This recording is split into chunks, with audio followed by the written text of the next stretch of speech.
NDA में सीटों का बंटवारा हो गया है, लेकिन आरएलजेपी प्रमुख पशुपति पारस की पार्टी को एक भी सीट नहीं दी गई है।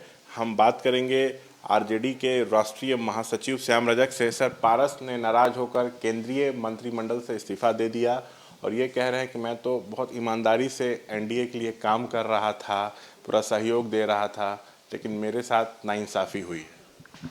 देखिए, जब महाभारत हो रहा था तो कौरवों के साथ भी बहुत लोग कर दे रहे थे, लेकिन कौरवों को सिर्फ अपने बेटे यानी कि दुर्योधन, दुशासन, उसी के लिए चिंतित थे।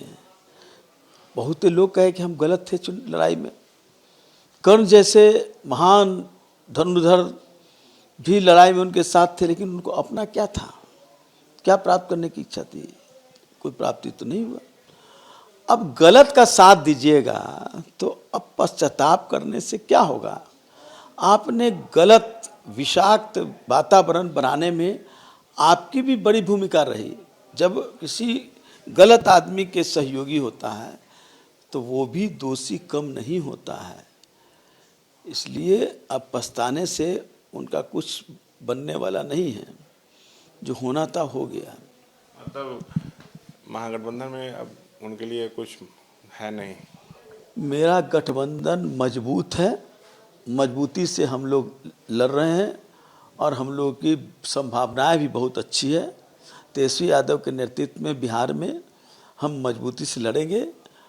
अब कोई आना चाहे ना आना चाहे, उनकी मर्जी है। हमारा सब कुछ फाइनल हो गया है। मतलब आरजेडी, कांग्रेस, सीपीआई-एमएल, सीपीआई का आपस में सब सीट बंटवारे पर अंदर खाने में बातचीत हो गई है। अंदर का सब कुछ तय हो चुका है, कल तक अनाउंस भी होगा।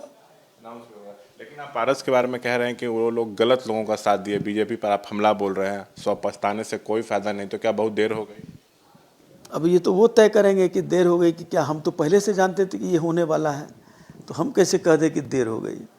आप लालच में रहिएगा तो लालची आदमी का कोई भविष्य नहीं रहता है।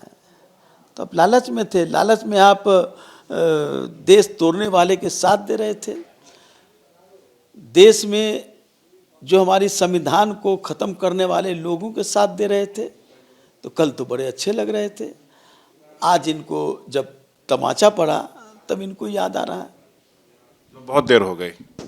देर और सवेर का कहाँ बात है? देर और सवेर का कहाँ बात है?